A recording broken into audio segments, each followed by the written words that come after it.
Welcome to PixelTunes Radio, a podcast where we have fun talking about video games and video game music. I'm Ed. And I'm Ed. Wait, what? Wait. Oh, this is wrong. It's because you always do the intro. Yeah. It's like backwards day here. I'm Mike. And I'm Ed. There we go. And this is episode 49. Can you believe it? Oh my god, one more till 50. Episode 49, Movie Mayhem. We are here with a ton of games based on movies. Some good, some not so good. Ugh. But the music rocks, no matter what. Agreed. There are some amazing tracks that we've picked.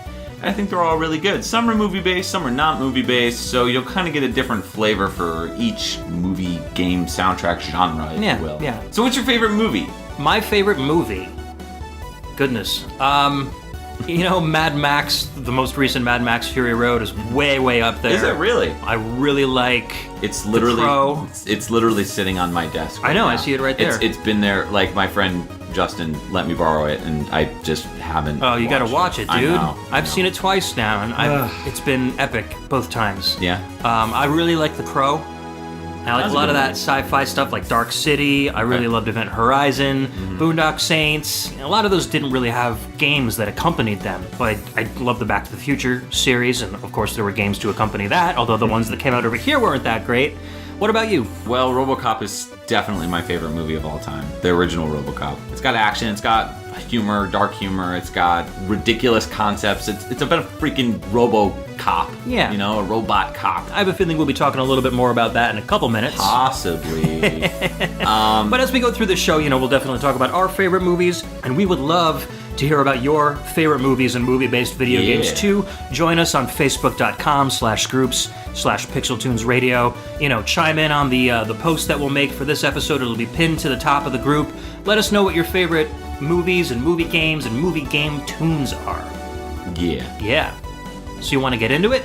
Yeah, let's do jump it. into it. So speaking of Back to the Future, I know you guys are already rolling your eyes, but this is it's a Back to the Future game that never came out outside of Japan, which is so freaking weird. It's such a shame, too, because it's such a good game. Yeah, this is Super Back to the Future 2, released only on the Super Famicom in 1993, composed by Hitoshi Sakimoto. I mean, just getting better and better as we go along. Boom. And this is round 2-1, and this is based on the melody from Alan Silvestri's original Back to the Future score. Enjoy.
Coming this winter to theaters, Back to the Future is doing video games in the latest movie, Back to the Retro.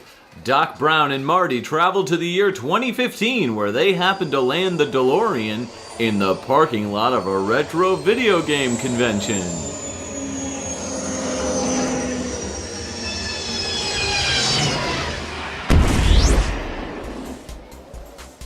Wow, Doc, 2015! This is amazing! I can't wait to see all the future video games that people are Hey, is that a TurboGrafx 16? The one and only, Marty. But that game system came out in the late 1980s. During our time, people still play those? Doc! What, Marty? Is that a Game Boy? Why, yes it is. Amazing. It's as if people of the future play with video games of the past. I would have imagined everyone would have advanced beyond technology of our time. Doc, another one. This one's called, Wii U. I don't remember that one. Must have come out in the 90s. I mean, look at those graphics, Marty. Well, it's pretty strange that everyone still plays video games. In fact, old ones. Is it possible that we altered the timeline? I mean, I always envisioned hoverboards and self-lacing shoes. That's just ridiculous, Marty. But there is a possibility that this is an alternate timeline. That's what I just said. No worries, my boy Marty. We'll get to the bottom of this. But for now, wanna play some Frogger? Sure thing, Doc.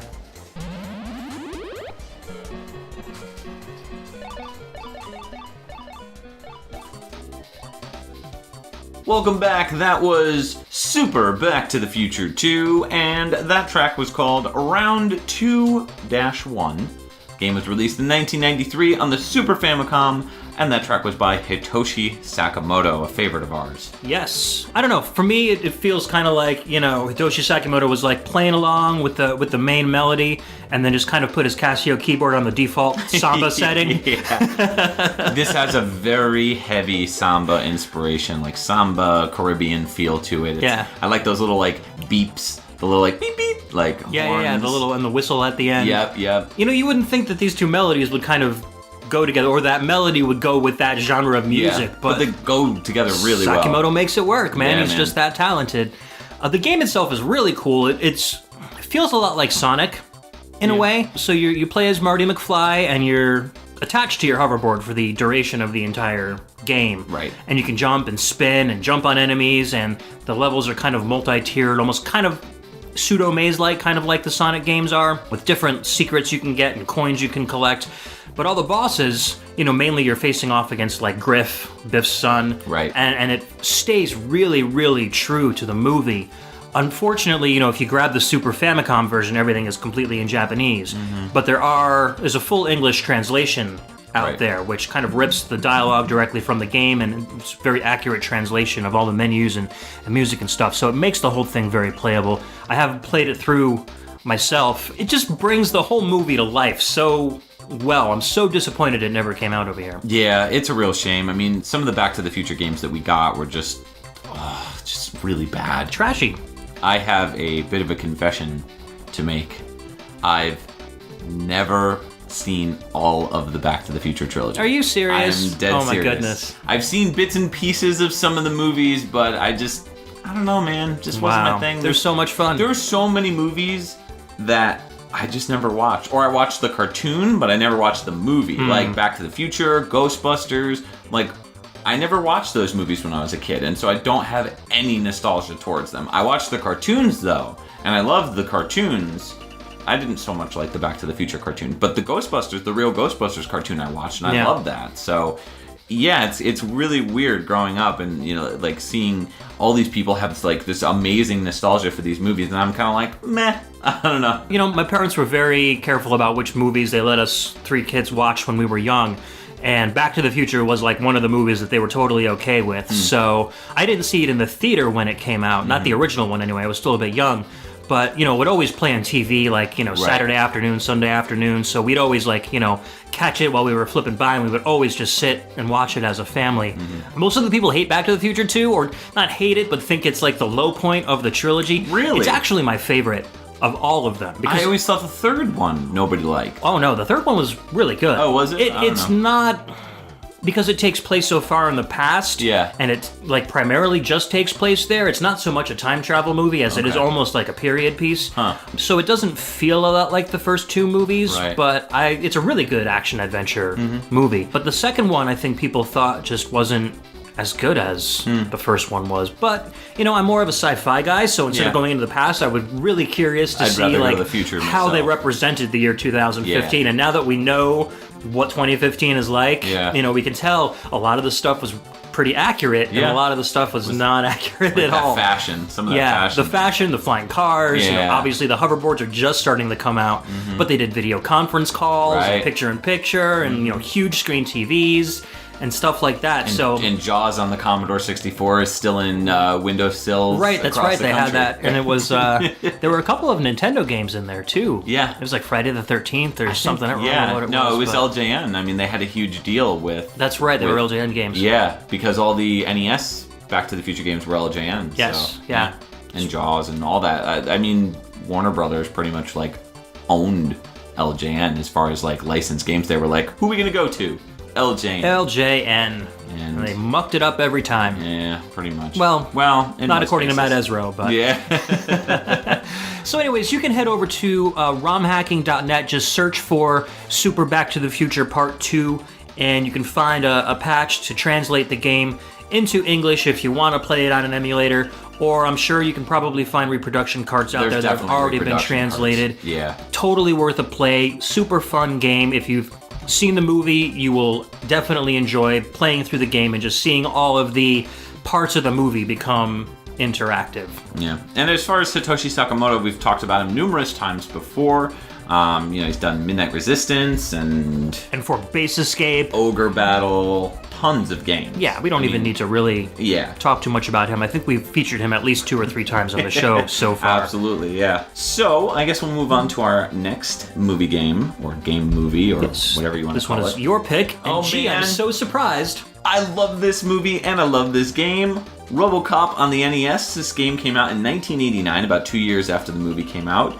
And the track is simply called On Duty. It's by Shōgo Sakai, Takafumi Miura, Masaaki Iwasaki, Yuji Suzuki. It's based on the main theme of the movie, which is by Basil Poledouris.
Welcome back. That was my boy Robocop. Great song. A very repetitive song. But the song is called On Duty. It's from the 1989 Robocop game that came out on the Nintendo Entertainment System. So that was composed by Shōgo Sakai, Takafumi Miura, Masaaki Iwasaki, and Yuji Suzuki. Of course, as we mentioned before, based on the main theme of the movie by Basil Poledouris. Yes, and that main theme is, as we were talking about during the break, it's a motif, if you will. Yeah, kind of an overarching melody that plays throughout the movie in different intervals, different speeds. And, Right. And it's funny because, you know, I've played through this game, but I have not actually seen the movie, which Mike almost punched me when I told him that. I did. He almost had a scar from... I would have sliced you. But I would not have surmised that this particular NES track was even from the movie. It sounds so much like a traditional NES background music. It's got...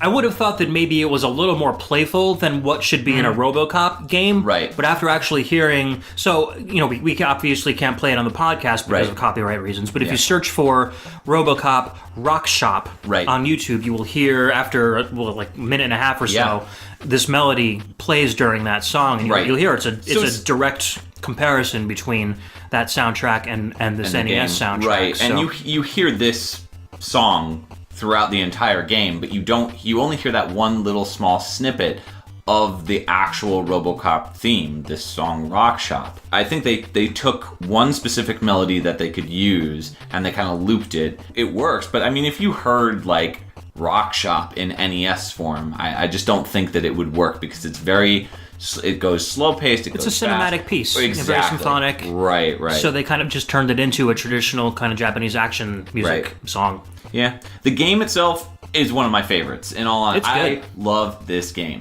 It is great. I don't know. A lot of people hate on the game. I don't know. Maybe it's blind nostalgia, but... it reminds me a lot of Kung Fu. Yeah. So it's, it's a larger style sprite, just walking back and forth for the most part, and just kind of dispatching enemies as they come in from either side of the screen. Right. That style game, Russian attack, it's kind of got that feel to it. The problem with the game is that a lot of people don't like it because it doesn't feel arcadey, if you will. Like the arcade Robocop games, which, it was difficult to pick a Robocop game to play a track from. I knew I wanted to pick something, but I wanted to save some of the Robocop tracks for a future episode. Some of the Robocop tracks that I could pick from, they all have very similar soundtracks by Jonathan Dunn, and he's done a great job with those games and those soundtracks and everything, but I wanted to pick something that I could relate to a little bit more, so that's kind of why I picked this one. But I think the arcade game is actually a better game than the NES game, personally. I agree. They had a little more to work with as far as hardware went. Exactly, yeah. I don't know, like when I'm playing as Robocop in this game, it feels true to the character. He's very stiff. Right. He does. It lends itself well to an earlier video game because that stiff movement is very easy to program. Absolutely, and it matches with the way the character functions. I mean, Robocop is not a fast guy. No, you don't have to worry about making it like Prince of Persia or something. Exactly, right. And you don't have to worry about jumping either. And that always kind of threw me because the sequels to this game, they were more like platformy, and you can jump from platform Especially to platform. the reboot, he was like a freaking ninja. Oh my god, it was so terrible. So yeah, Robocop 2 and 3 for the NES, don't play them. They're awful. They have great soundtracks for the most part. So listen and just don't play. Listen and don't play. Exactly, yeah. Yeah, but a lot of people have big problems with this game just because it's very slow-paced. You got to keep in mind that you're playing as Robocop. So I think if you go into it with that mindset, you'll have more fun with the game.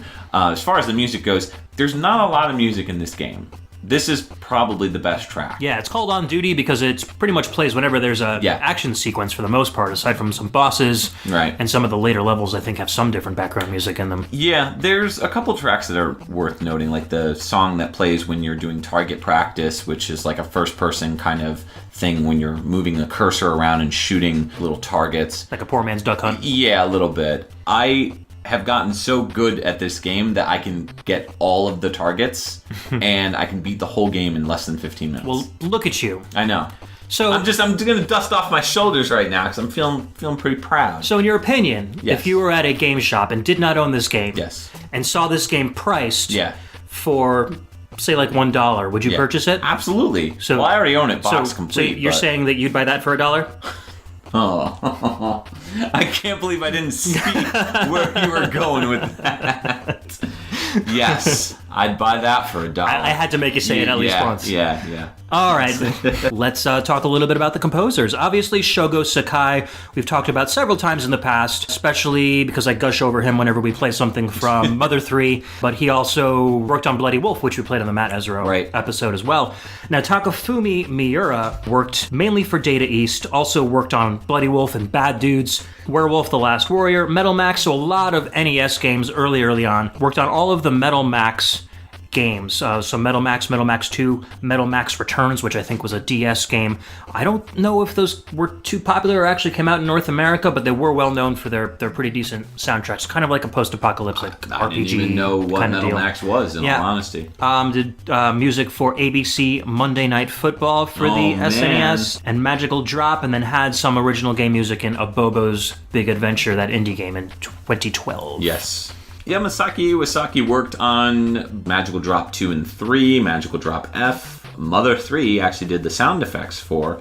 Worked on Super Smash Bros. Ball and Kirby and the Rainbow Curse, which came out this year. Yep. Kirby Mass Attack he did sound effects for. As far as music, Street Slam, Dash and Desperados. He actually worked on High Seas Havoc, which we picked for the Yep, he was one of the main composers on that episode. game. Yep, and Bad Dudes, of course. Bad Dudes. Chelnov, Atomic Runner, so this guy's got credit in my book. Yeah, man. He's got some good tracks. That Chelnov theme. Definitely. The only person who doesn't really have a lot to their name, on the internet at least, is Yuji Suzuki.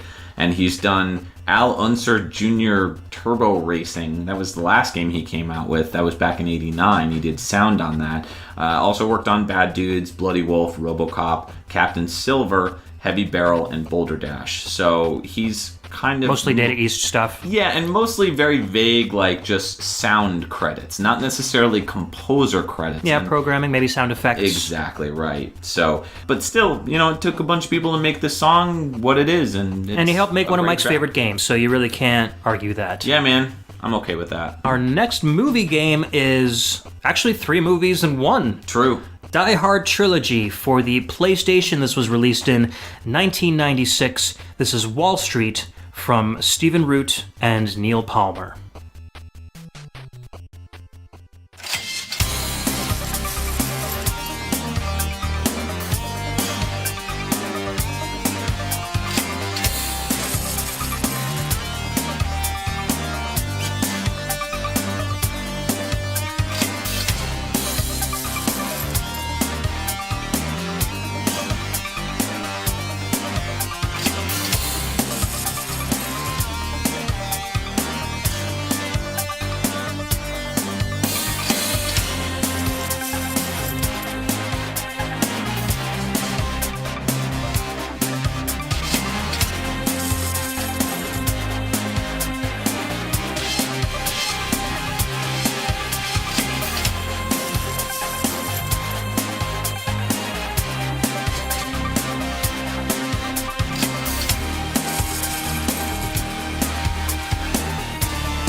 Welcome back. That was from Die Hard Trilogy from Stephen Root. That was Wall Street from the Die Hard with a Vengeance section of the game, based on the 3rd movie. All I got to say is, yippee-ki-yay, mother trucker. Mother sucker. Awesome series of movies. Most of the Die Hard-based movie games are really good, too. Yeah, the game that came out for the Sega Saturn. The Dynamite Cop. Yeah, Dynamite based Cop game. Transitioned game. Yeah, that's a fantastic game. Yeah. It's like a Die Hard arcade. Right? Die Hard arcade, yeah. Or Dynamite Deca, depending on which country you live in. Right. Yeah, that was fantastic. And then Die Hard Trilogy is a very solid, first person, but then there's also driving, and there's a whole bunch of different types of games in this game. And the music from Stephen Root is absolutely fantastic. So this takes place in the Wall Street area, and I like how they incorporated like the cash sounds and like money drawers opening and stuff. Kind of gives you that feel. Yeah. The part of the game that it plays in itself is you're driving through the financial district in New York trying to disarm bombs before they go off and, you know, the city blows up. No, I actually haven't played this one. Is it based on all 3 movies? Based on all 3 movies. Oh, it is? Okay. Yeah, I mean, you know, there are abbreviated versions of all 3 movies because they can't fit it all into one, but graphics are amazing. You know, you can select which game you want to pick at the beginning. They all have their own title screens. It's literally set up like 3 games in one. That's cool. But they're all like the highest resolution that the PlayStation can manage. There's very little pop-up. It just looks really, really good. Stephen Root is most famous for doing music for the Burnout series. He worked with Criterion all throughout their Burnout run. Right. And then once Electronic Arts bought them out, he stayed on for another 4 years into 2008. Now he is sound director for Codemasters. Okay. So he works on like the Colin McRae games. He did some of the sound direction for those. Most recently did the soundtrack for Dirt Showdown, which came out in 2012. And so a lot of rally driving games. You know, he writes really slick music. It sounds a lot like this Wall Street song. It's a very good representation of the kind of music he does. It's like kind of rock, but kind of dance. It's like it sits somewhere in the middle. It's got a little bit of a lot of different genres in it. So he's really, really good at pulling that kind of music out. Cool. So Neil Palmer, I think we've talked about him before. He's a composer, a producer, and a keyboardologist. You can go over to feelsofree.com, and that's basically like his portfolio, and he does music for games and movies and trailers and videos and corporate training videos and all that stuff. So he's kind of the jack of all trades kind of dude. So this is a game you should check out, Mike, because it's a lot of fun. Dude, I haven't played this game. Have you seen the movies at least? I've seen the first 2. Okay. I haven't seen the third one. Okay. Third one's good too. I heard all good. Samuel is in the third one. Samuel L. Jackson. Yeah, man. He plays a guy named Zeus. I like the first one. Second one's alright. The big joke in the third one is Samuel L. Jackson's character is named Zeus, but for the first 10 or 15 minutes of the movie, people say, "Hey, Zeus." So Bruce Willis' character thinks that his name is Jesus instead of Zeus, and he gets really mad about it. Yeah. So, funny jokes. Yes. Anyhow, moving on to our next game. This is not one of my favorites, I'll tell you that much. Oh, definitely not. This is Darkman for the NES, released in 1991. This track is called Burned Alive by one of our favorites, Jonathan Dunn.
Welcome back. That was from Darkman on the Nintendo Entertainment System, game released in 1991, and that was a track called Burned Alive by Mr. Jonathan Dunn.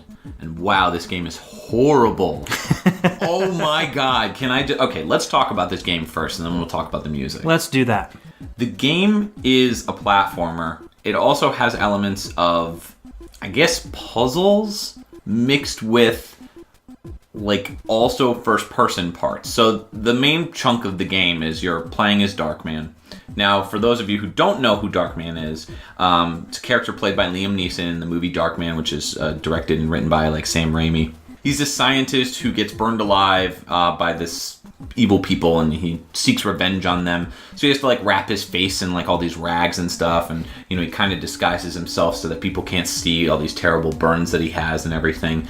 You go through the game basically. I mean, it actually sticks pretty true to the movie as far as the story goes. That there's actually even an option when you start the game to read the story, and it's got like, I don't want to say interactive cinematics or anything like that, but there's like little pictures, like animated pictures of him while the story is on the screen. So it's like, it sets it up for a really cool game. Yeah, they wanted to integrate the movie in the game. Right, it's got a really cool feeling to it. So you start up the game, you got very slippery controls. First off, when he starts running, he kind of slides all over the place. You're kind of like, what do I do? Like, I've got no room to do anything. It's not like Mario where there's a clear path. Yeah, I can throw a baseball. Like, that's your only action besides a jump that you can do. So you run, and you have to like just hope and pray that you can do something.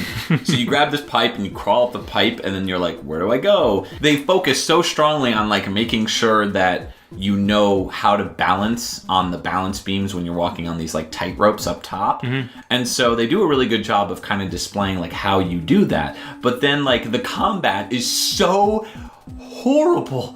Oh my god, the combat is so bad in this game. There's no like rules or concise methods that you can go with in this game. You just attack and hope it works. You attack and hope for the best. It's not like, well, if I hit him this way and I do it a certain way, I can kill him. If it was something like that, then I'd be cool with working around that. Like, I'd still enjoy the game. I don't know. It's really frustrating. So later on in the game, the second level, there's a puzzle aspect to it because you're on this platform, this really fast-moving platform, and you're kind of going like down a like path really fast, and you have to press left or right or down to go whatever path, and depending on which path you pick, you'll either die or you'll have to start over. The craziest part about this game is that it's not unlimited continues. So you'll run out of guys crazy fast because, again, it plays more like a puzzle game than a platformer, and you'll lose all your continues, and you'll have to start over. You need to have that combination of luck when attacking and memorization for the puzzles, because there's so many easy ways to get yourself killed instantly. You have to memorize the entire game. Yeah, basically. it's. I mean, I've seen runs done on YouTube, and I can only imagine how many hours you've had to pour into the game to be able to get through this game without even dying. You know, it's crazy. There's these weird first-person modes where it goes into first person, and you move the cursor to take snapshots, like pictures, just like in the movie, of the people that you're going to be impersonating. So you create these masks to wear to fool people, and depending on how well you take the photo, depends on how good the mask is. But the combat is just so frustrating in this game. Like, it made me want to tear my face off and put somebody else's face on and make them play it. I know where that's from. Ta-da! Let's talk about the positives for a change. Yes. Let's talk about the music. The soundtrack is great. Yes. Phenomenal stuff. Jonathan Dunn has done a ton of he's done a ton of movie-based games. Yes. And so it was funny because you had picked this relatively early in our track gathering for this particular episode. Yes. And so every other game, I'm like, all right, let's do Jurassic Park. No, it's Jonathan Dunn. Like, I didn't want to overload on Jonathan Dunn. And same thing for me. When I picked Robocop, I originally picked the Game Boy game, and then I was like, I can't have two Jonathan Dunn. So, I looked at stuff like Jurassic Park and Cool World and Hook and the Addams Family, and I'm like, they're all Jonathan Dunn. I can't find anything else. I mean, I picked a lot of good stuff. But yeah, so he's done lots and lots. He primarily worked for Ocean early on, so they did a lot of movie licensed games. Untouchables, Rambo 3, Batman. Which Batman? The Batman on the Amiga in 1989. That's right, yeah. He's not specifically just like NES and Super Nintendo. Right. He's Commodore British, 64. so he worked on a lot of the Amiga, Amstrad CPC, Commodore 64. And as we've talked about in the past, that sound that he has, I mean, you've got those arpeggios that are in this track specifically, just resonate. They just sound so crisp and so great. When you hear those kind of arpeggios in a Nintendo game, it's like you're almost guaranteed that composer's started off on the C64. Absolutely. And on the older chip-based consoles. So there you go. I mean, we'll definitely play more stuff from Jonathan Dunn in the future. Please, just don't play this game. Just do yourself a favor. Like this is becoming a theme this episode. Like, seriously, like... But the music, this is a very music. Slow-paced, dark, cinematic sounding. Those kick drum samples are just like doosh. Yes. So very loud, very bright. I actually had to turn them down a little bit because they were so loud you could barely hear the background music.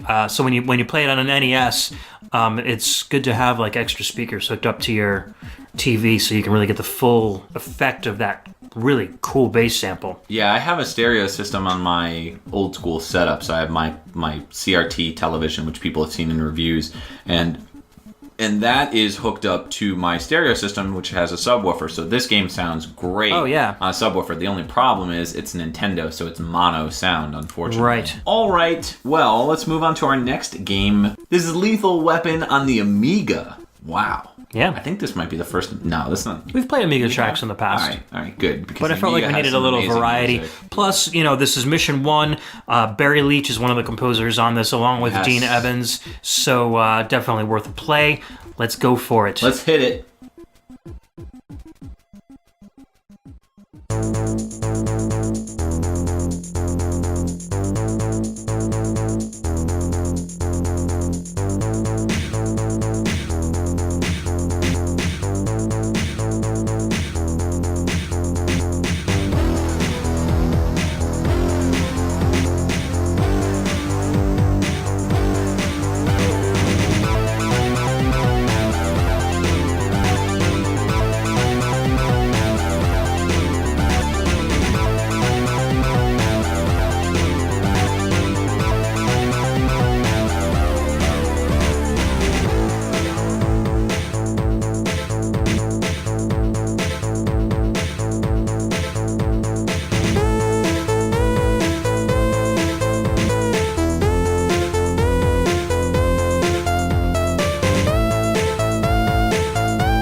Does this happen to you? Aw, come on, honey, let's watch Robocop. That movie is so stupid. I don't know why you're obsessed with it so much. It's got everything. Great one-liners, 80s cheese, awesome over-the-top action, fake commercials, and a half-man, half-cyborg cop. What's not to love? Everything you just mentioned? Oh, man. I want to watch Robocop, but my fiance hates the movie. What do I do? Well, then you need Movie Ruiner 20XDX. What's that? It's a product that puts video game characters in every movie ever. Let's watch. Let's watch Casablanca. Okay. Here's looking at you, kid. Is that Blanca from Street Fighter? Oh, Casablanca. I get it. Why, dear God, why? How about V for Vendetta? Remember, the 5th of November. I don't remember boxes with giant legs of meat in them being in V for Vendetta. Wait a minute. Isn't that guy from Final Fight? What's going on here? Wait, just one more. The Sound of Music, a classic. Okay, but no funny business.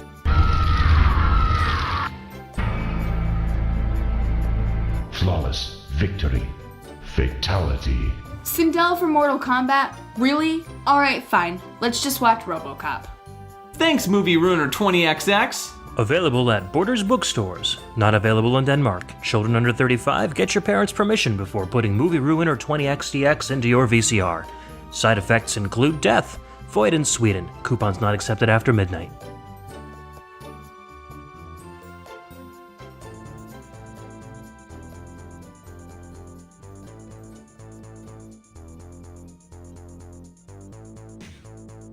Welcome back. That was Lethal Weapon for the Commodore Amiga, released in 1992. That was the track from Mission 1, composed by Barry Leitch, and Dean Evans also worked on this game, wrote mainly the menu and the title screen themes, while Barry Leitch worked on this particular track and a lot of the other level tracks. Now, perhaps enlighten me. You said Commodore Amiga.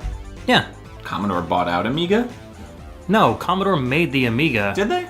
Always, yeah, it was their follow-up to the Commodore 64. I did not know that. So anyways, yes, Barry Leitch, we've played his tracks, obviously, in the past. Top Gear.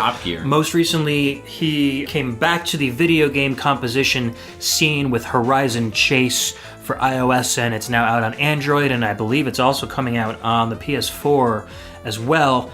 But Leitch has composed hundreds and hundreds of games, music for kids' toys, and he's just awesome, man. Awesome. Sorry. You all right there? You gonna be okay? Sorry, I'm a big fan. So this song, as Mike was saying, it doesn't sound too much like your traditional Barry Leitch style song at the beginning. It's got kind of an industrial rock feel to it. But then the farther you go into it, once that main keyboard line starts around 45 seconds in, 45 seconds you're like, oh, okay, I can totally hear like the Top Gear and Lotus kind of style. Yeah. And then he works the scales into the very end of the song. You're like, okay, definitely Barry Leitch at this point. It just didn't sound Amiga to me either. I mean, I'm so used to hearing these like amazing melodies out of the Amiga, and to hear something so brash sounding in the beginning with those guitar bass samples, just really heavy sounding, and it just didn't sound like Amiga. And then when 45 seconds in, when that main melody hits, you're just like, oh, okay, now I get it. Now this is Amiga sounding. But yeah, it's really great. It's just like really awesome, uplifting melody. Yeah, the game itself is not really based on the NES games or any of the other games out there. It's more of a cartoony style side-scrolling game. You can switch back between Murtaugh rigs, but you can only do so like in the locker room of the police station, which is kind of like a hub that you can use to get to all of the other stages. And so you're kind of small on the screen, but it's your standard kind of platformy, shooty punchy game. You know, with the Amiga, most of the Amiga games only had support for one action button. So you had your joystick with one button on it.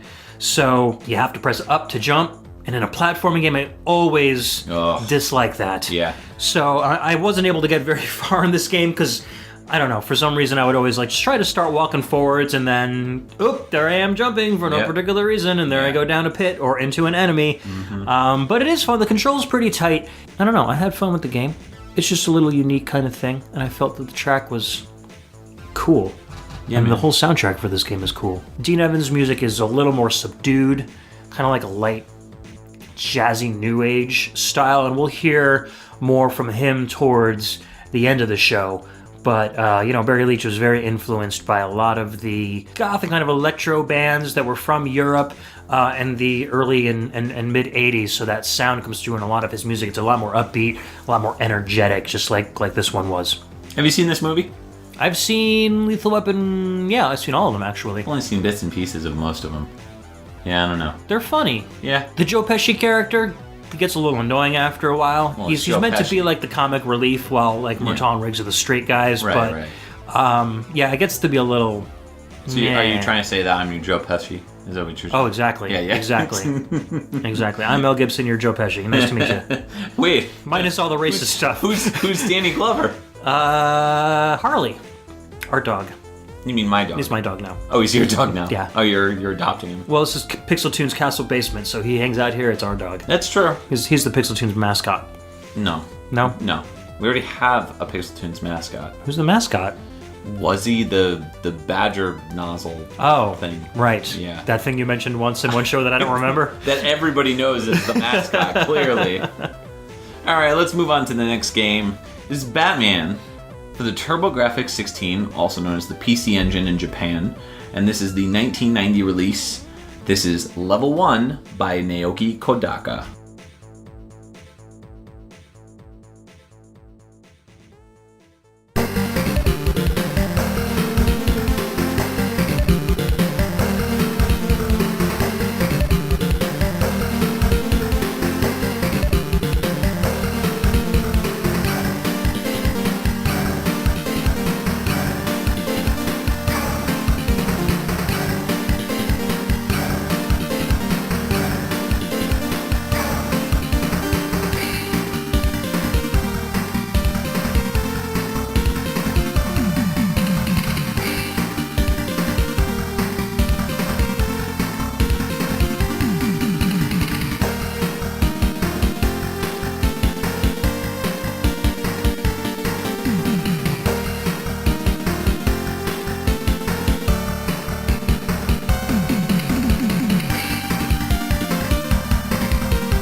Na na na na na na na na na. Batman. Well, yeah. But wrong. That's Adam West Batman. Da da da da da. There we go. Batman. I don't think it says Batman at the end like that. Wouldn't it be awesome though? Yeah, that would be pretty cool. So that was from Batman for the TurboGrafx 16. Actually, it was for the PC Engine, technically, because it did not get a One of those other weird ones. American release. American movie, Japanese only release. 1990, track was Level 1 by our friend and yours, Naoki Kodaka, Sunsoft dude. Your friendly neighborhood Sunsoft composer. Yes. Wrong hero, though. That's Spider-Man. Oh, so he's not the composer we deserve. Yes. Oh, no, he's not the composer we need. He's Yes. the composer we deserve. Yes. Yes. And rightfully so. This track is, composition-wise, fantastic. Audio-wise, I don't know. I mean, I feel like we could have gotten something better out of, like, the Genesis. Like, the sound font that they used on this just sounds very, as you said during the break, very, like, fuzzy. Yeah. Well, Kodaka used a lot of, and I'm sure he was used to doing this from the NES with that Sunsoft bass sample. That's Sunsoft bass. Of course, you know, there's a lot of sample channel usage in this song for Right. the cymbal crashes, for the drums, for those synth little hits. synth hits. Yes, So, love those. you know, the sampling capabilities of the TurboGrafx 16 was not that great. No. So, what I was saying to Mike while we were listening to the song is that perhaps this song sounded freaking amazing on the original hardware that he composed it with, but then once those samples get kind of downsampled, you know, so to speak, when you import them into the TurboGrafx 16 ROM, that, you know, that fuzz kind of comes out. And so because he used it so much, it kind of permeates throughout the entire song. Yeah. But that being said, it is a great action song, and especially for like level 1 of this game, it really gets you pumped up. Oh, absolutely. And the game is kind of like a overhead. It's not a very fast-paced game. No. It's almost like... It's like Bat Bomberman. Yeah, kind of. Bat Bomberman. That's actually a pretty good explanation. Yeah, you're going around as Batman, and you're knocking out some of the bad guys. It's top-down, as Ed was saying, and you collect all these various different items, like, you know, batarangs and, like, points and, like, all this other various different stuff. The camera's pulled away pretty far, though, so you could see a large part of the map for the game. The game's fun. I mean, you know, I've played it. It's pretty cool. I enjoyed it. Yeah, and it follows the first movie pretty accurately. Yeah, and on the actual hardware itself, the game sounds pretty good. It's just when you convert it and bring it over and try to, like, raise the volume on it, you know, when you convert it into something that's actually listenable, like MP3 format, it just ruins the quality. I mean, when you're playing this on an old school TV with speakers, like old school speakers, it sounds pretty good. I mean, it fits with the game and everything, but yeah, that fuzz just kind of kills the so guys, fantastic composition. Here's your homework, guys. Go buy a PC Engine, buy Batman for the PC Engine, and play the game. There we go.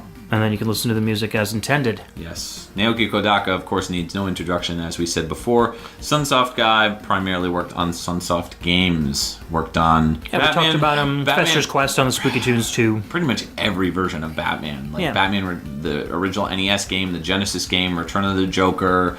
Naoki Kodaka has quite a history with Batman. Good stuff. And on the Game Boy, too. Right. The Game Boy versions. Well, because he was basically the in-house Sunsoft composer, so when Sunsoft keeps getting those Batman licenses, you're going to keep using your in-house composer for him. He is the Batman of Sunsoft. We'll go with that. Yes. Okay. Fighting crime and writing tunes. Yes. So it's always night in Gotham, and it's always night in Blade Runner. True. That's our next track coming up. This is I think maybe our first Windows-only game. This is Blade Runner from Westwood Studios. This came out in 1997, long after the original movie had come and gone. This is Decktora's Dance from Frank Klepacki.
Welcome back. That was Decktora's Dance from the Blade Runner game, released in 1997 and composed by award-winning composer and musician Frank Klepacki. You got that wrong, actually. That was by Michael Jackson.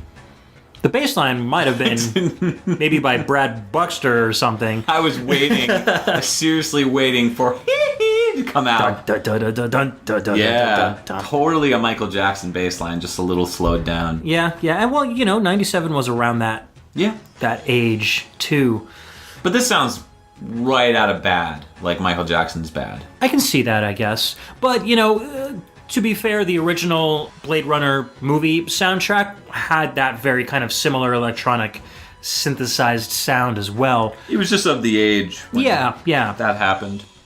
So, Blade Runner, the game, was a very big budget title put out by Westwood Studios, and it was intended to kind of revitalize the story-based adventure games that were made popular by LucasArts, Day of the Tentacle, Maniac Mansion. Right. Those games kind of went by the wayside when the Super Nintendo and Genesis and all those very action-based games became very popular. And so this game, while being a really, really good game, just didn't have the sales numbers and didn't generate the kind of excitement. So the genre kind of went away for a little while again, and then once Telltale Games came around, they started revitalizing that genre.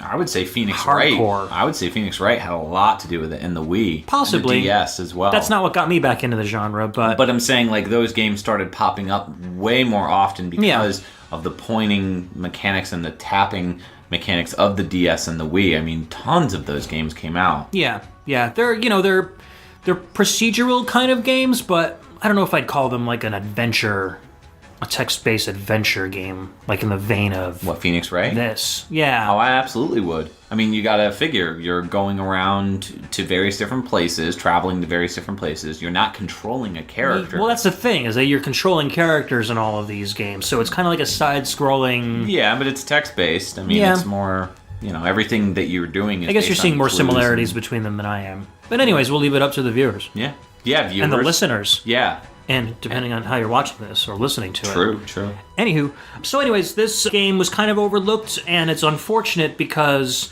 it's really fantastic. It really brings the Blade Runner universe to life.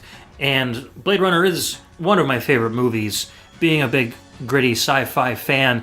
And I felt like, while the original movie was totally awesome, that universe was so cool. And they could have done so much more of it with sequels and other stuff. And it just kind of got forgotten.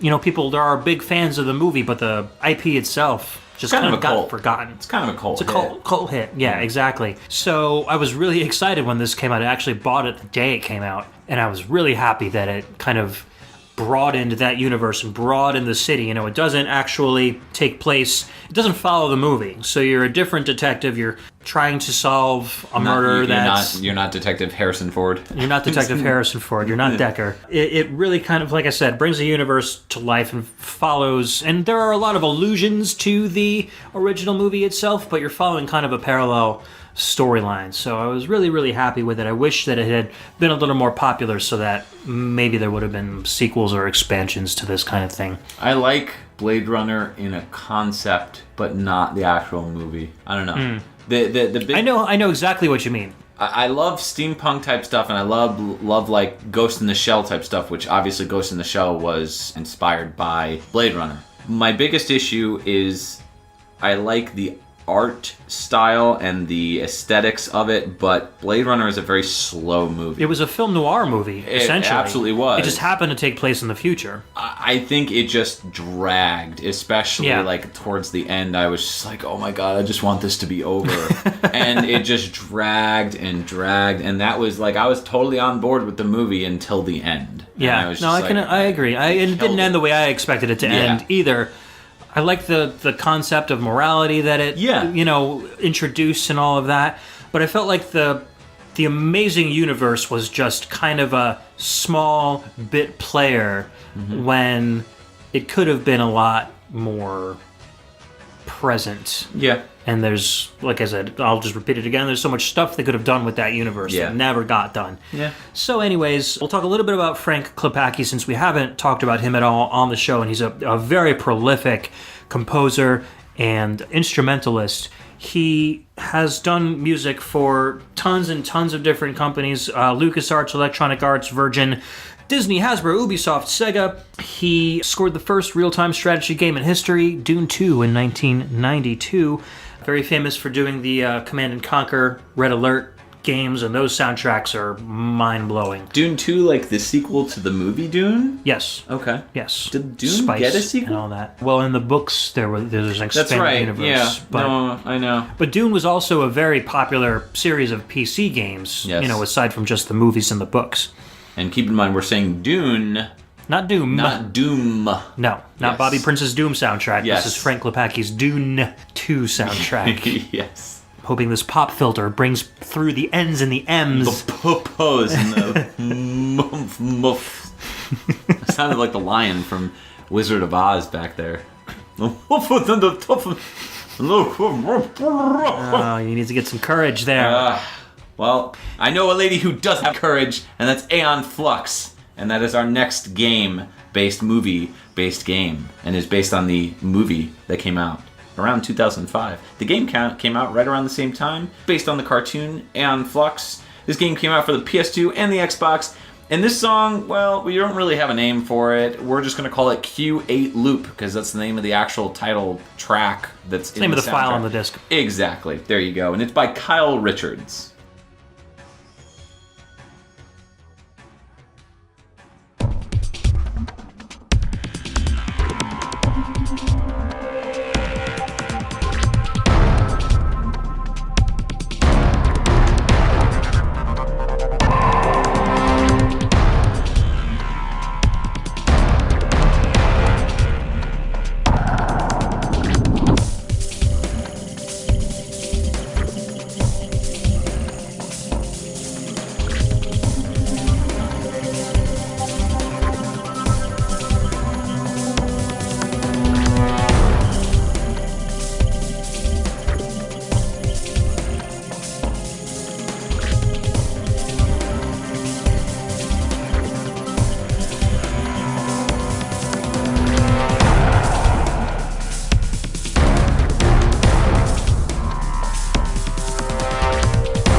Welcome back. That was Aeon Flux, or Eon Flux, or however you want to say it. I always called it Aeon Flux, and I think that's the appropriate version.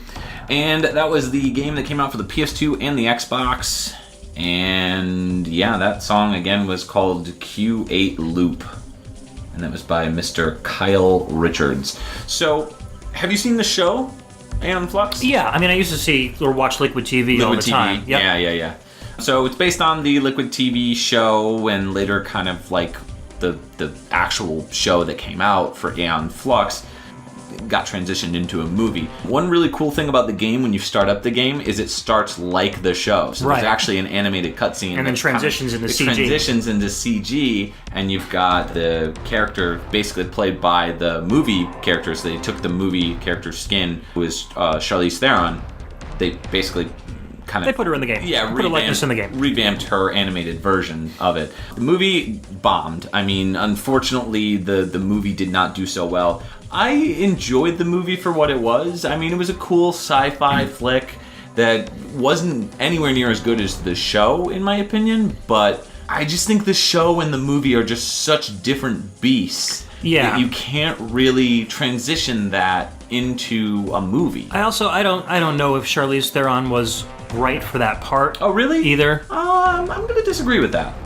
I thought Charlize Theron, even that Mad Max movie that she's in, I mean, she has the ability, she's got a very wide range. She knows how to play action, she knows how to play drama, she knows how to play comedy. I think she's the right person for the role.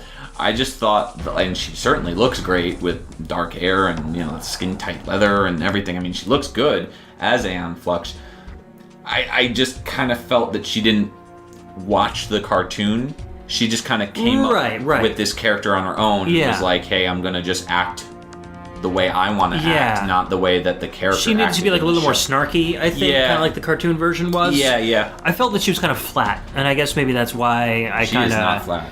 Haha. But yeah, and she also actually did the voice work for her character in the game, and that was also extremely flat. Yeah. It's kind of cool to have an actual movie actor or actress do the voice of a character in a game, but she was facing off against another character in the game voiced by Troy Baker, who was fantastic. Oh, Troy Baker in that game. I mean, he's done what? He was the voice of what? Nathan Drake and all those really popular characters that came after this game did. But his performance, I think, outshined Theron's voice work in the game, so it kind of left it a little unbalanced for me. But she's not really known for doing voice work. Well, also. exactly, and I don't think she really would have gotten much voice work after her performance in this game. Not to talk down about her. I mean, she was absolutely wonderful in Mad Max. Right. So and Prometheus as well. She was fantastic. she's good. I like her as an actress, and I think she'd make a great Samus personally. But I can see that. We've said that. We talked about that in the Metroid episode. So, the game is basically based on the movie itself. It's set in the year 2415, so it's quite a while away. 2415. And most of the world has been wiped out for disease, and so there's one city left. It's called Bregna, and basically it's ruled by this, I guess you could say, utopian ruler, even though it's more of a... It's not dystopian, because it's not like... the world is in shambles. It's a very bright, beautiful location. It has kind of like a Fifth Element kind of vibe to it. Very colorful, very overly marketed, slick feeling. But it's bright and happy, but there's this undertone, this seedy underbelly. Dark, evil that's kind of obvious, but nobody really pays attention to it. Yep, pretty much. And so this is actually the third time that they've been working on an Aeon Flux game. They started working on one way back in 1996 for the PlayStation 1 and, of course, PC. And I guess Cryo Interactive was working on a game and just never got released. There was also another unfinished game that was supposed to be worked on in the year 2000. That was done by the Collective. Yeah, and those were all just going to be based on the cartoon. Yeah. And so just didn't work out. Yeah. But hey, they I think the reason why this game came out was because they took so much of the engine from Blood Rain 2, because the developer that worked on this Terminal Reality also made that game as well. The Infernal engine. Yeah. And Terminal Reality makes great games. I mean, for the most part, they're a pretty solid developer. Yep. And I feel like this game is actually pretty good. I mean, it's a different game. It's fun. It's kind of like God of War mixed with Prince of Persia mixed with... I mean, you can climb on walls and stuff like that, like Prince of Persia.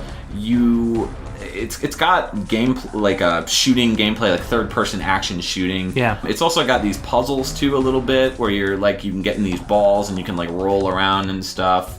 So And the physics engine is really good too. yeah, absolutely. Yeah, there's like ragdoll physics and like the physics of the ball when you're in this like ball puzzle thing, kind of going around. And it feels heavy. Like it feels like a very a lot of weighted, inertia to the ball. Exactly right. So their physics engine is great. The game is great. And now let's talk about the music. The music is very solid. I mean, I enjoyed it. I wish it was higher quality though. You had mentioned that some of the music on this game it's so mono 22 kilohertz. So unfortunately, you know, I wish we could have played a higher quality version, but it just doesn't exist. I did the best I could with what's on the disc itself. Yeah. It's very background music-ish. I don't know if I'd listen to this soundtrack like driving in the car. Agreed. But it does... It fits with the game. Exactly. While I was playing the game, it was like, it added to the game. Like, I almost forgot it was there because it just fits so well with the aesthetic of the game. Right. And then at points when the music would cut out, like in between loops or fades or whatever, I would notice its absence. Right. So it just was written particularly for the game, and it worked very well in that respect. I love those orchestra, like, I don't want to call them synth hits, but they're definitely orchestra hits with these little violin stabs, bombastic drums, just like bum, bum, bum, bum, just like really heavy. You could feel the weight of those. Yeah. And then you've got these like little pitter-pattering of these like industrial drums. Yeah, electronic drums. Really great like rhythm section in this song. And that kind of continues throughout the whole game too. Yeah. You know, a lot of it sounds very similar to this. This one probably has one of the heaviest and more quick rhythms, I think, to it. Yeah. A lot of it is very, very ambient stuff. Yeah, agreed. So what else has Kyle Richards done? Kyle Richards has worked on so much stuff, it's not even funny. He started off in 1994 with Terminal Velocity, worked on a Monster Truck Madness series, Monster Truck Madness 1, 2, and Madness 64. The 4x4 Evo series for the Dreamcast, that had some really good music. I really like that soundtrack. Was audio director for the Metal Slug anthology, and after that he did a lot of the ports of the Neo Geo games to like the Wii. Remember all those collections of Neo Geo games? SNK and Yep, he was audio director for the Samurai Showdown anthology, King of Fighters collection. Probably did a lot of that, porting the music from the Neo Geo into a digital format to be played on the modern consoles.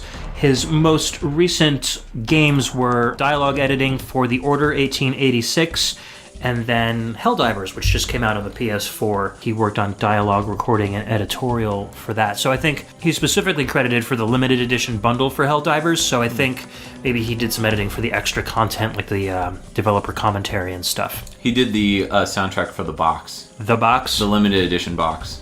Oh, the music that plays when you open up the box. Yeah. Da, da, da, da. And that's about it. When you open it, it's just like bump. Right. Bump, bump, bump.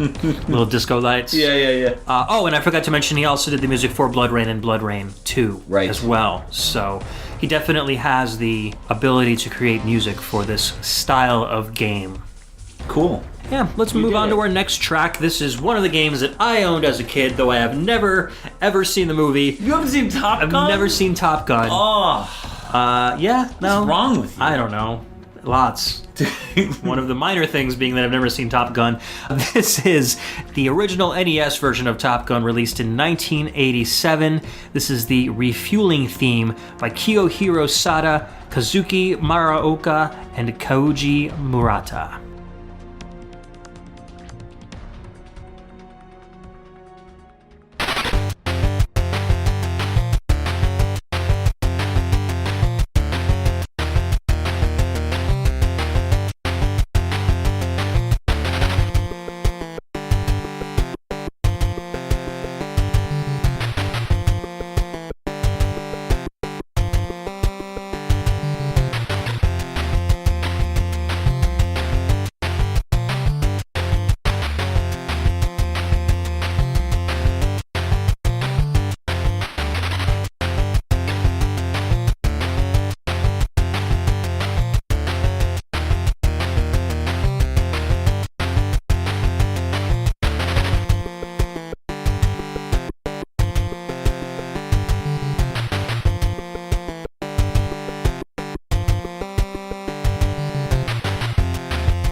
Welcome back. That was Top Gun for the Nintendo Entertainment System.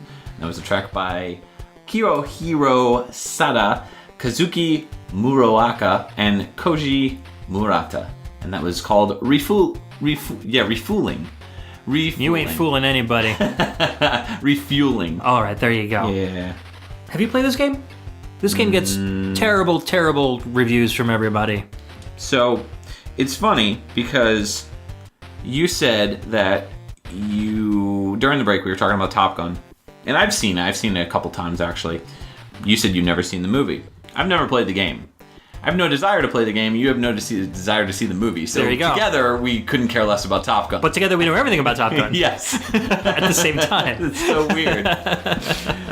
Yeah, no, I just could care less about flight simulation. Well, I agree, and I'm the same way. Somehow, I owned this game Wow. when it was new. Okay. I don't know if my brother asked for it for Christmas He would. or what happened. Maybe we rented it because it was one of those times where it was like the only thing on the shelf left at Blockbuster or Maybe you wherever we were rented it? renting. Yeah, so like 1987 when the game came out, we just ended up owning it. And so I got really good at it because it was just one of those games that I would play all the time, like throughout my childhood. And so, you know, I'm watching all of these YouTube review videos about how infuriating and impossible landing on the aircraft carrier is, and I'm like, it's not that hard, guys. People are they're looking at the top screen. Well, you shouldn't look at the top screen at all. It's Look like at the directions, right? you have to make sure that you're following the directions and the text, and then making sure that the numbers match up. Right. Like you have to be at like 478 knots to it's like land properly in a certain degree of angle, and it's not that hard to get to. You just speed up, slow down, and move your plane Up, around. down, you know, Left, like right, all left, that. right, BA, Yeah. select start. Right, just enter three the guys, Konami code. You know, it's the Konami code. It's a Konami game. Anyways, I'm here to tell you that you will probably not like it if you played it anyway because there's not much to the game at all. However, it's one of those nostalgia games from my childhood that I just really enjoyed. The cool thing about being able to play a song like this on the podcast is that there's always jet engine noise and a lot of sound effects over this really cool guitar riff that plays during the refueling scene. So, there's only 4 stages in the game, but like stage 2 and 3 and 4, they're longer, so you have to refuel your plane halfway through. So this, giant plane comes over your head and it drops down this fuel line, and it's very similar to landing on the aircraft carrier. You've got to maneuver the bigger plane's nozzle into the nose of your plane so you can refuel. And this really awesome rockin' music is playing in the background the whole time, and it really kind of brings up the intensity of the whole scene. But there's always like that ship, and there's beeping going on telling you which way to go. So I was really happy when I could finally listen to this song without all that crazy crap going on. It's a good track. Yeah. I don't know, the song's good. That's what I mean. Yeah. Okay. No, the song's good. Just I have no. No, I don't, and I don't want you to play the game because you'll come away from it saying, I will murder you. You'll make that exact same sound you just made. If you make me play that game, I will kill everything. Oh, come on. It's not a game worth killing somebody I don't over. know. It's playable. It's just frustrating if you don't know what you're doing. Yeah, I have less problems with the difficulty and more.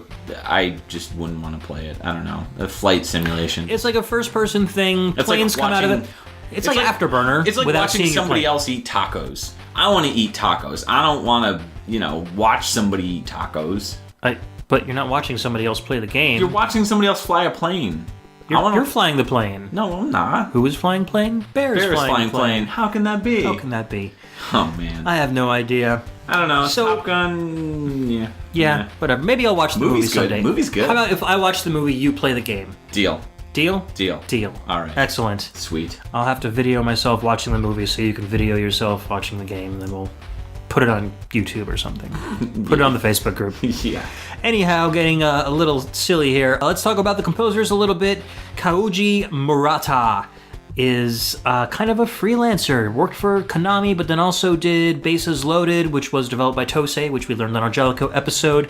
Worked with Hideo Kojima, did program effect for Snatcher in 1988. Ganbare Goemon 2, another Konami game, but then also arranged the music for the Game Boy version of Bionic Commando for Capcom in 1992.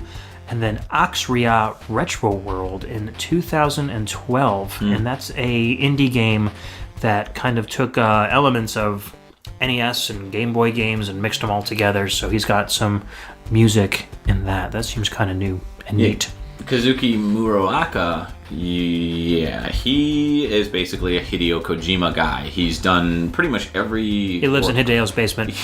Yes, just cranking out tunes for him. Metal Gear Solid, the latest one, Phantom Pain, Ground Zeroes, Peace Walker, Guns of the Patriots, Portable Ops. Very cinematic, movie-based type of games with movie-style soundtracks. He's done some other work on the Yu-Gi-Oh! Series, Yu-Gi-Oh! The Sacred Cards. He did sound programming for the Zone of Enders, The Second Runner.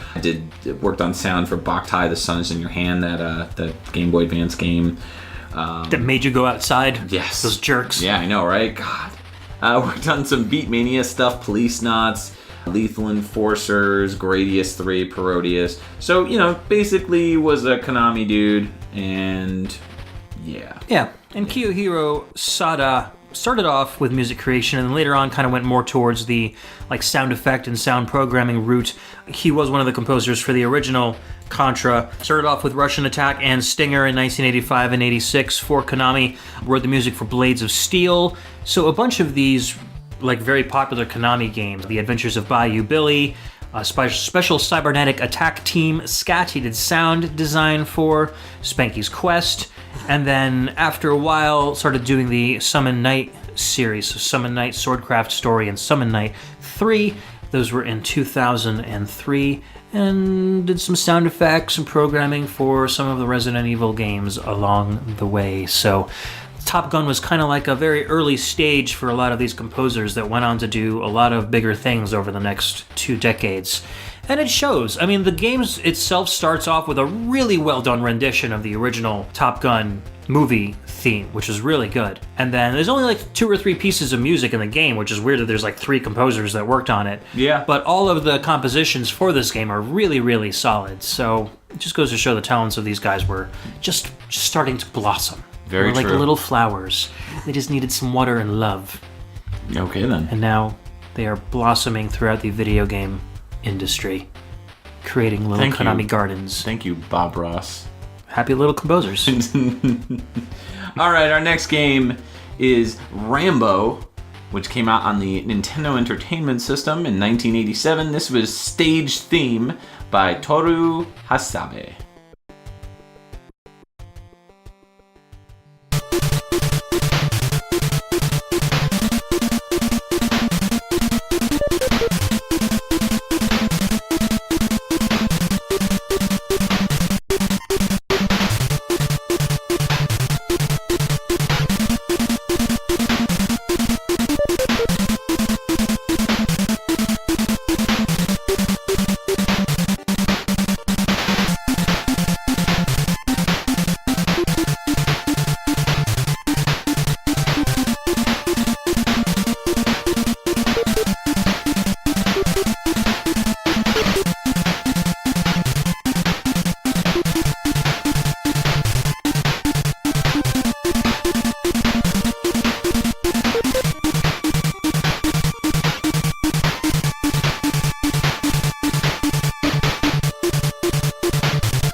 Welcome back. That was Rambo for the NES, and that came out in 1987. That was the stage theme by Toru Hasabe. And oh man, you hear that song so much in this game. It's like your general outdoorsy walking around theme. Yes, it is the overworld theme, if you will. This game is pretty hard. I don't know. I couldn't really get that far in it. Now, am I the only one that saw the similarity to Zelda 2? Or Oh, is that just absolutely. me? Oh, totally. It's so weird. Absolutely Zelda 2. January of 87 was the initial release date for Zelda 2. And then Rambo came out December of 87. So there's plenty of time for development. Yeah, that's true. Well then, we learned a lesson today. Yeah, no, I mean, it's really, really... Yeah. Have you seen all the Rambo movies? No, I've not seen a single Rambo movie. Oh, you haven't? No, I knew there was a plot. I thought it followed the movie, but maybe I'm wrong.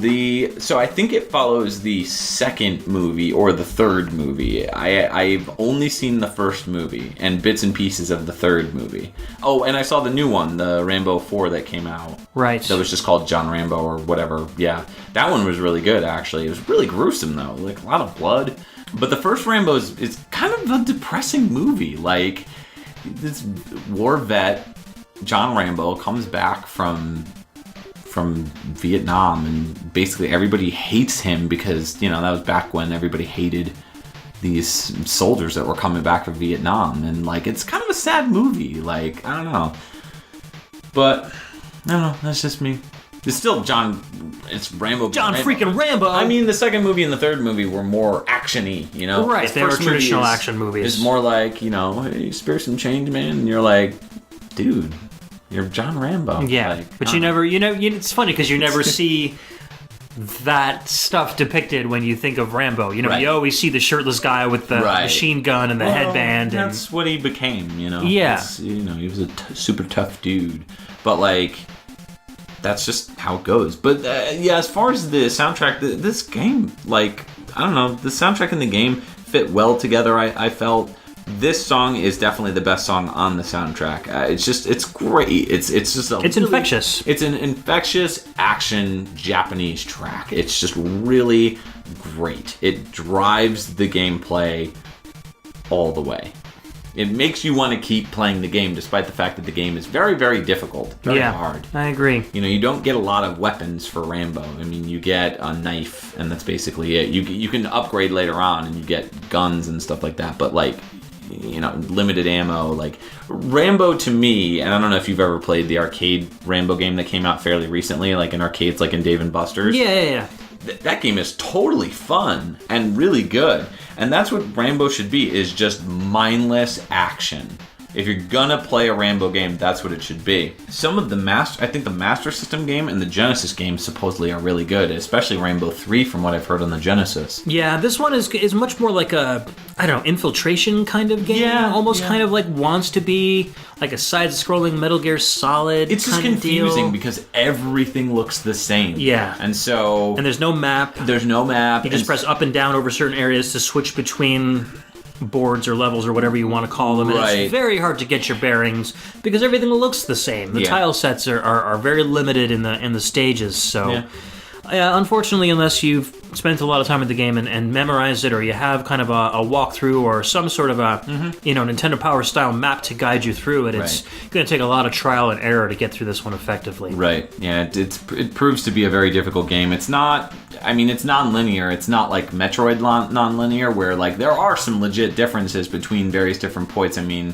Metroid, the first game, did have some of the challenges that Rambo suffers from, because it's non-linear, and there were so many limitations back then that it was difficult to make things look different enough that you could be like, okay, I turned left there, so I'm not going to go there because that's a trap, or that's something that I don't need, or I've been there before. So it proves to be very difficult for NES games to have that non-linear mentality. I feel like if this game came out on the Super Nintendo, there'd be a lot less limitations, so you'd be able to explore, various different palettes or various different colors or schemes or arrangements that graphically would be better off for the game. So the music was composed by Toru Hasebe, and he doesn't have too much in terms of credits. He worked on, obviously, Rambo was in 87. He took a long break from Rambo to Romance of the Three Kingdoms 8. Yeah, in 2002, he was the drumming performer. I don't know what you want to call him. He was credited as drums Percussionist for Star Ocean till the end of time in 04. helped compose music for Dynasty Warriors 5, and then Dynasty Warriors Volume 2, which was the PSP version of Dynasty Warriors. I was going to say, because 5 is... Yeah, Volume 2. So it went like 5, and then it was Volume 1 on the PSP, and then Volume 2 on the PSP. Gotcha. Those weren't in the actual canon of the Dynasty Warriors games. Not that there really is a canon for those. And then was also credited as drums again for Final Fantasy XIV Online, and then the expansion pack to that, A Realm Reborn. And really that's about it. Word. Also credited on this game is Minky Motoyama, who is credited for music. It's surmised that he or she was the sound programmer, but that name does not show up in any other credits anywhere. So either it's an alias or somebody who only just worked on this particular game and then turned into a ninja. Poof, flew off into the belfry. Poof. Vampire Ninja. Vampire Ninja. Poof. What's our next game? Our next game is Toy Story for the Genesis. This was a 1995 release. This is Stage 8 Buzz Battle by Patrick J. Collins, Philip Morris, I wonder if he smokes, Andy Blythe, Martin Joustra, and Alistair Brimble.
Welcome back. That was Toy Story for the Sega Genesis, and that was a 1995 game.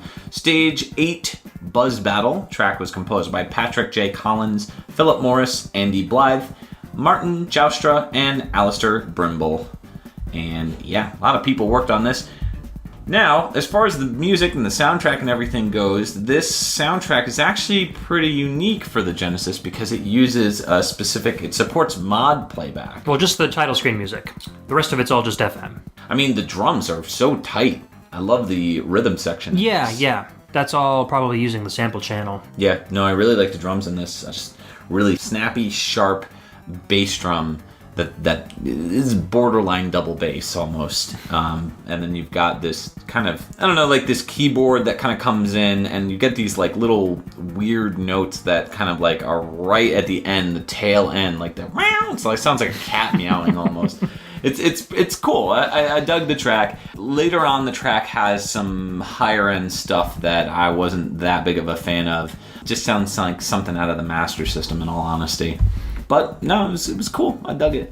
Have you played this game at all? Or I haven't played the Genesis version. I think I played the SNES version back when it was new, but I haven't gone back to it in quite a while. Yeah, the game's fun. I mean, you know, it's a platformer and stuff. I don't know.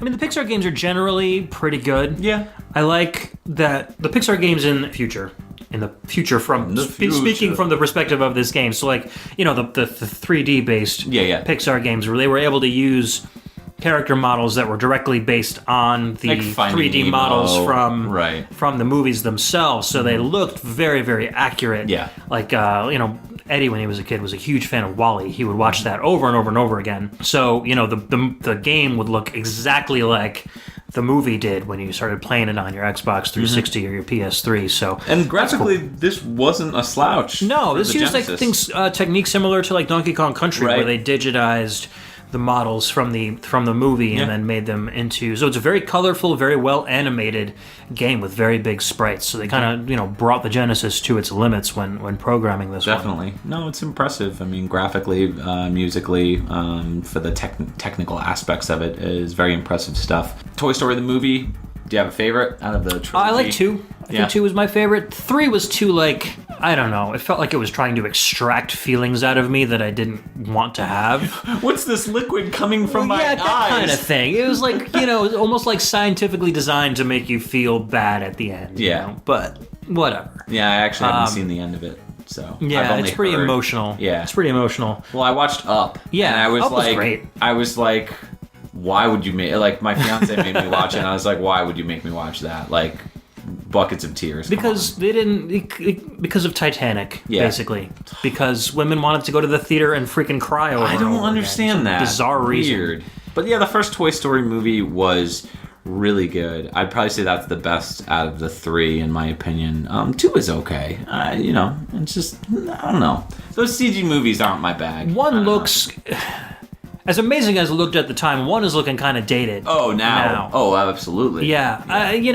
Especially when you compare it with 3. Right, and being such a techie kind of guy myself, it's like that almost kind of prevents me from enjoying the movie as much as I used to. Yeah, bad CG effects, and so it's like the entire movie is one bad CG effect. It still holds up pretty well. Yeah. But they did make some good technological advancements between 1 and 2, and then even more so obviously between 2 and 3. And every Pixar movie that comes out, they're adding new and improved graphical capabilities. In 10 years, we'll be saying the same thing about Toy Story 3.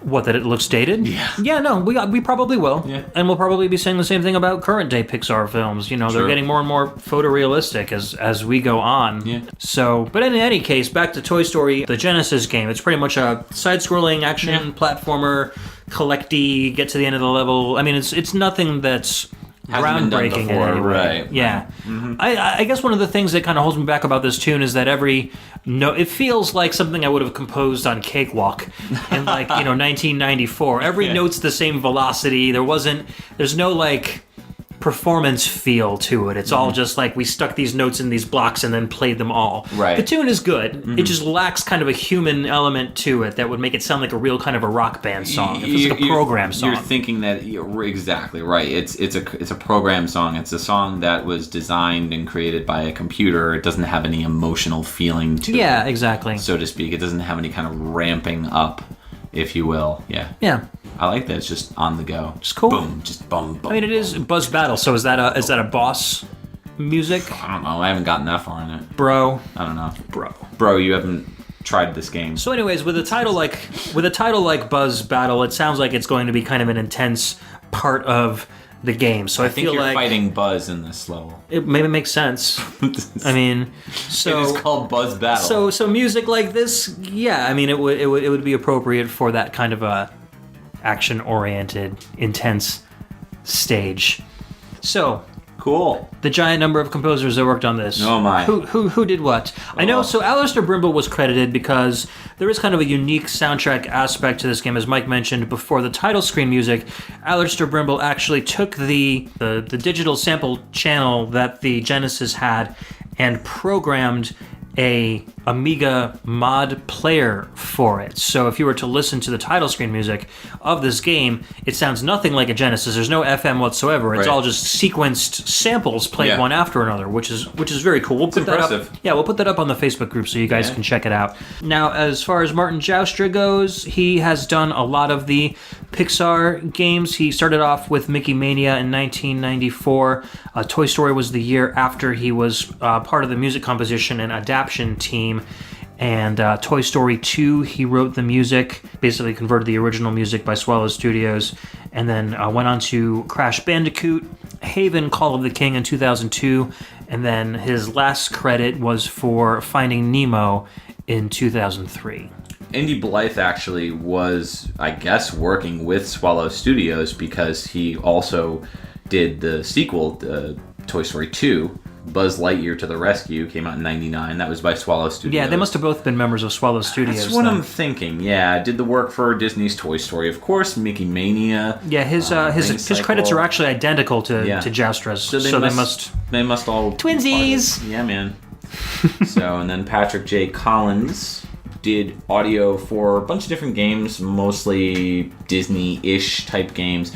He did audio for Maui Mallard in Cold Shadow, which was that Super Nintendo game that was based on I almost said Daffy Duck. It was Donald Duck, but he was like a cool samurai dude that had a sword. I don't know. Yeah. It was weird. Gargoyles, the Genesis game for that. Toy Story, Pocahontas, which came out for the Genesis. And last game that he did was Revenant in 1999, and he's quoted for additional music there. Keep getting him mixed up with Phil Collins. Yes. Can you feel it coming in the air? Never mind. Yeah. The wrong kind of Genesis. My bad. Stick to PixelTunes, my friend. What did Philip Morris do? Philip Morris, besides owning a cigarette company, he has done audio, he's done video, he's done design, production, and business. He's done it all. Audio-wise, he's mostly done casting and voice production for a lot of games.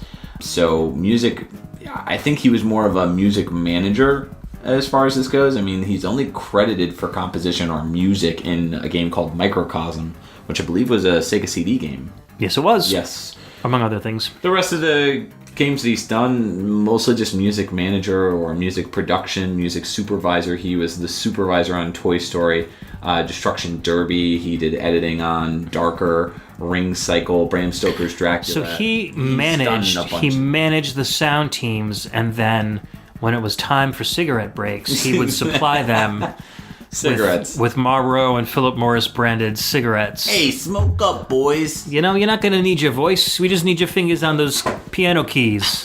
Oh, man, let's wrap this up. Waterworld is our next game.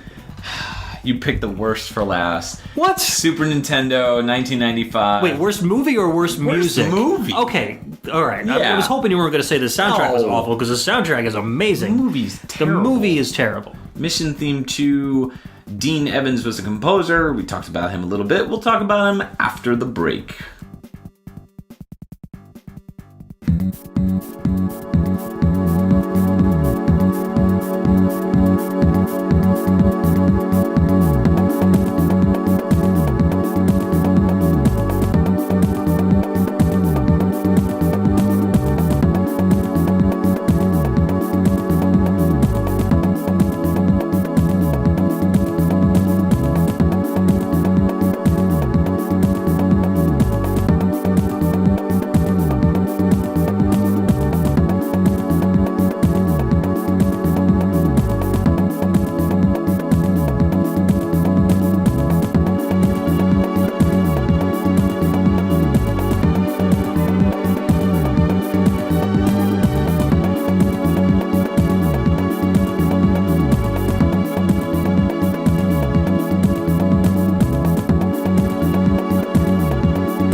And if you're not asleep by now, that song was from Waterworld for the SNES, and if you've played that game, I am very, very sorry.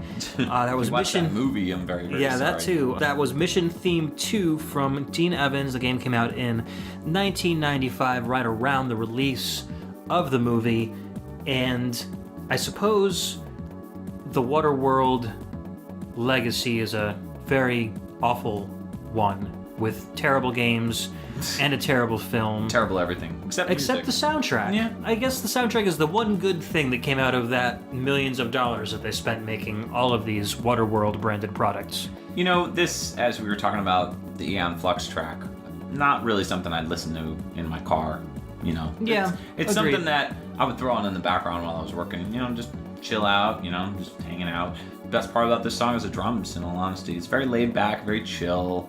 Yeah, I like the little arpeggio fun. Keyboard stabs too. It had like elements of both Gambit and Storm's stages from Tim Fallon's Spider-Man Very and similar X-Men and sound Arcade's font. Revenge soundtrack. Yeah, similar sound fun. Yeah. So Dean Evans is the owner of Burn Bray Audio Studios, and he has done just a ton of stuff. I mean, he's one of those multimedia guys that does audio for just about everything, TV, film, video games, toys. He's been in the industry for 15 years. He also, like I said, worked with Barry Leitch on the Lethal Weapon Amiga game as well, and he did. So, as you can tell, his style seems to be very different from Barry Leitch. So if you were to play the Amiga game, you definitely hear a difference in those styles. The menu theme, the title screen theme all sound very, very much like this, where Barry Leitch's style was much more energetic and kind of dancey, more techno. This is more relaxed, subdued. Yeah. It's cool. It's chill. Game sucks. Movie sucks. Unfortunately. Yeah. You play as Kevin Costner. You play as Kevin Costner, or the Mariner, as he is known. Kevin Costner. Kevin Costner, the Mariner. Yeah. Yeah. Because he really doesn't even have a game or a name in the movie anyways. Trying to defeat King Koopa. Dennis Hopper, you're right. You're right. Gosh. And you know, it's kind of like Dennis Hopper. It's kind of like almost like Mad Max on water instead of the desert. Yeah. It's kind of like that post-apocalyptic That's totally what they were going for. thing. Ugh. Which is interesting, because if you follow the Mad Max canon, what happens to the world is that, you know, mankind slowly poisons the world. Basically what happens is the Earth starts warming up, so all the ice caps melt. And then what happens is the world floods, and then it heats up even more, so the oceans evaporate and everything is desert. So Waterworld, if it were a better movie, I would almost like place it in like the Mad Max universe during that point where water flooded the world. Right. And then, you know, Mad Max would occur after everything had drained from it. Isn't he like half fish or something like that? He's like half merman guy. I don't think he's supernatural. He's like the best diver, so he can stay underwater for. Does he have in gills? the movie? I don't know. I never I think really. He has like gills. That's weird. If I recall. And he could like breathe underwater and swim and stuff. Like, yeah. Movie stuff. I don't even know, man. Just... Fortunately, Dean Evans has worked on some good stuff. I started off with Lethal Weapon, actually, was his first real game that he made music for in 1992. Did audio design for Hook and Cool World, so he worked a lot with Jonathan Dunn. And Jurassic Park and Jurassic Park 2. Waterworld was in 1995. The Flintstones was after that, and that had a really good soundtrack as well, the Flintstones movie game for the SNES. Oh, yeah? Rally Championship Extreme. Mace Griffin, Bounty Hunter, he did the sound effects for, and then most recently in 2004, Richard Burns Rally. And nowadays he's you can go to burnbray-audio.com and you can check out all of his most recent stuff that he's done over there as movie and film and TV credits, etc. Cool. This is actually one of my favorite SNES soundtracks. Oh, really? Yeah. Wow. It's good stuff. All right, then. Yeah. I'll have to play some more in the future. All right. So that's going to do it for our movie episode. We hope you enjoyed it. We know that there was a bit of a lack of certain types of movies, but, you know, hey, there's tons of movies out there, so maybe we'll do a second one. And what are some of your favorite movie tracks and movie games? Let us know. Check us out on facebook.com/groups/PixelTunes Radio. You could voice your opinion on not only the episode, but also let us know what some of your favorite movies are, some of your favorite movie tracks, some of your favorite movie games. Shoot us your tweets as well. We are on Twitter at PixelTunes Radio, and there, I mean, we basically hang out, do Follow Fridays, and chat with other friends and people who have other podcasts and videos, and we just have a good time. Yeah, man. Jokes. Lots of jokes. Check us out at pixeltunesradio.com. That's where you can go for every episode, both on YouTube and as well as the download. You can download the actual episode itself, put it on your hard drives, throw it on your phone to go, whatever you prefer. Keep it forever so you can play it for your mom when you go to her house on the weekends. Absolutely. Mom, you got to listen to this podcast. PixelTunes Radio. I know you don't play video games, but these guys are great. You can also check us out at youtube.com/dongold, and that is where PixelTunes Radio's video portion is hosted. You could also, while you're there, check out Dude, You Haven't Played This Game, which is my YouTube review show.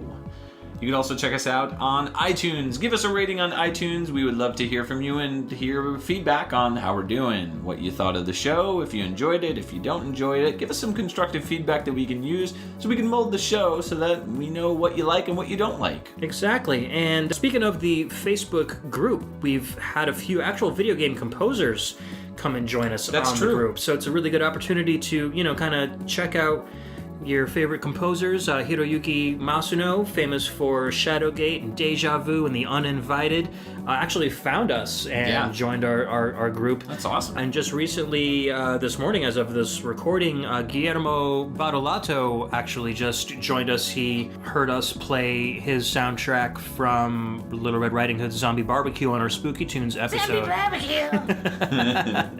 So he is now an official member of our group as well. So, if you're a video game composer, if we haven't played your music on the show, contact us, join the group. You can email us at pixeltunesradio@gmail.com.